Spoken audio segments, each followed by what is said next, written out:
আসসালামু আলাইকুম আপন মানুষজন কাছে ও দূরে যে যেখান থেকে আমার এই ভিডিওটা দেখা সকলে জানাই অনলি কুকিং রেসিপিস চ্যানেলের পক্ষ থেকে স্বাগতম। আজকে আমি আপনার লগে লই আইছি নিরামিষ দিনের মজাদার একটা বেগুনের রেসিপি। আশা করি রেসিপিটা আপনার কাছে অনেক ভালো লাগবে।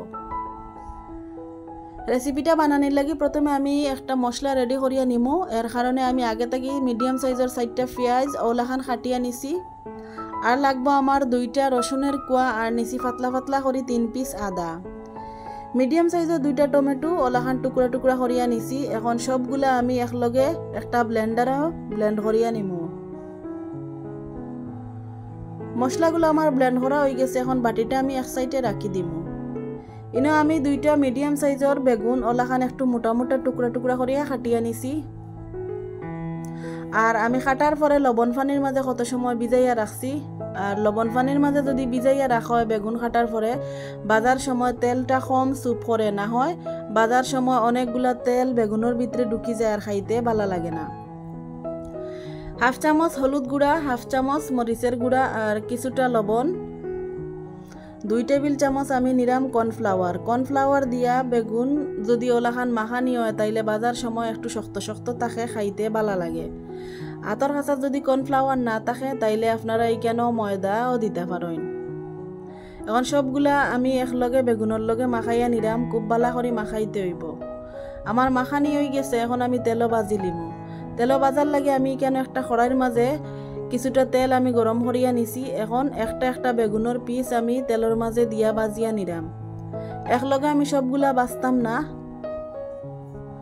এক সাইড আমার বাজা হয়ে গেছে। এখন আমি একটা একটা করে উল্টাইয়া নিরাম। ভিডিওটা দেখতে দেখতে যদি লাইক দিতে বলি যাই মনে করি একটা লাইক দিয়ে পুরা ভিডিওটা দেখার অনুরোধ রইল। বেগুনের পিসগুলো আমার বাজা হয়ে গেছে। এখন আমি তেল জড়াইয়া তুলিয়া একটা প্লেটও নিরাম। ওলাখান আমি সবগুলা বেগুন তেলের মাঝে বাজি লিমু। আমার সবগুলা বেগুন বাজা হয়ে গেছে। এখন ও তেলের মাঝে আমি কেন 2 টুকরা দারুচিনি আর 3টা লবঙ্গ 3টা এলাইচ দিরাম। দিয়ার মশলাগুলারে একটু হালকা তেলও বাজিয়ে নিমু।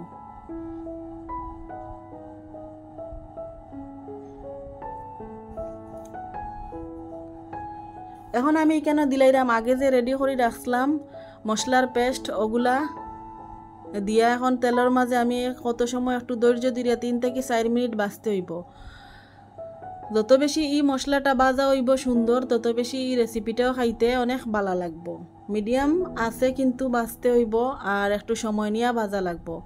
দেখো আমার মশলাগুলা বালা করে বাজা হয়ে গেছে, উপরে তেলও উঠিয়ে আইছে। এখন আরও আমি 2 থেকে 3 মিনিট ওলাখান একটু বাজিয়ে নিমু। আমার বাজা হয়ে গেছে। এখন আমি কেন কিছু শুকনা মশলা দিলাইরাম। প্রথমে আমি কেন নিছি 1/2 চামচ হলুদের গুঁড়া আর 1.5 চামচ মরিচের গুঁড়া।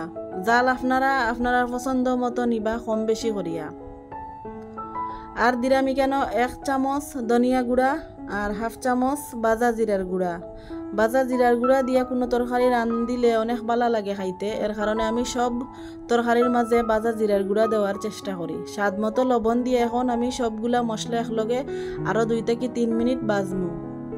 আমি কিন্তু এখানে এখন কোনো পানি দিছি না, বাজার পরে আমি পানিটা দিমু।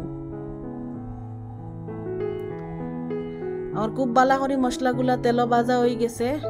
এখন আমি এখানেও সামান্য পরিমাণে পানি দিম। অত বেশি পানি দেওয়ার দরকার নাই, যাতে মশলার একটা কাঁচা কাঁচা গন্ধ না থাকে।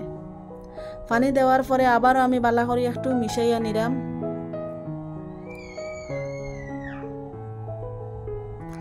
আমার মিশানি হয়ে গেছে। এখন একটা ডাকনা দিয়ে আমি ডাকিয়া রাখি দিমু। তার আগে আমি 3 থেকে 4টা কাঁচামরিচ চিকেনও দিছি, যাতে একটা সুন্দর গ্রান হয়।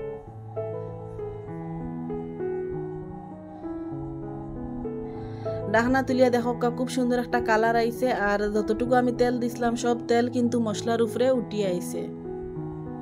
এখন আবারও আমি চামচ দিয়া বালাটিকে একটু নাড়াচাড়া করিয়া 2 থেকে 3 মিনিট কষাইয়া নিমু।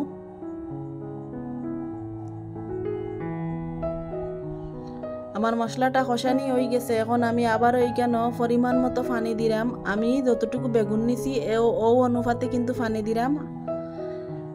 প্রায় 1 কাপের মতো আমি পানি দিছি। আর ও পানিটাও একবারে আমি দিলাইছি, আর দেওয়া লাগতো না। এখন পানি দেওয়ার পরে আবার একটু মশলাগুলারে মিশাইয়া নিলাম, নেওয়া হয়ে গেছে। ডাকনা দিয়া ডাকিয়ে আমি রাখি দিমু। আর একটু মশলাটা ফুটিয়া আইলে আমি এক পিস করিয়া বেগুন মশলার মাঝে দিলাইম। এক পিস করি বেগুন আমি এখন মশলার মাঝে দিলাইরাম।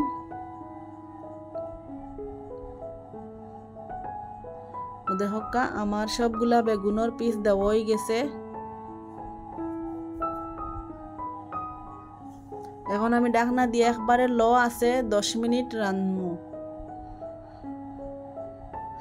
10 মিনিট পরে মাশাআল্লাহ খুব সুন্দর একটা কালার আইছে, আপনারাও দেখিয়া বুঝতে পাররা। আর এখন আমি নামানির আগে গরম মশলার গুঁড়া একটু উপরে থাকি ছিটাইয়া দিলাম, যাতে আরো সুন্দর একটা গ্রান হয়। এখন একটু নাড়াচাড়া করিয়া আমি চুলা অফ করিয়া ডাকনা দিয়া ডাকিয়া রাখি দিমু। রেসিপিটা যদি আপনার কাছে ভালো লাগে তাইলে কমেন্ট করিয়া জানাইবা। আর নিত্য নতুন রেসিপি পাওয়ার লাগি আমার চ্যানেলটারে সাবস্ক্রাইব করিয়া রাখবা। এখন একটা প্লেটও আমি আপনারা পরিবেশন করিয়া দেখাইলাম। মাশাআল্লাহ দেখতে কত সুন্দর।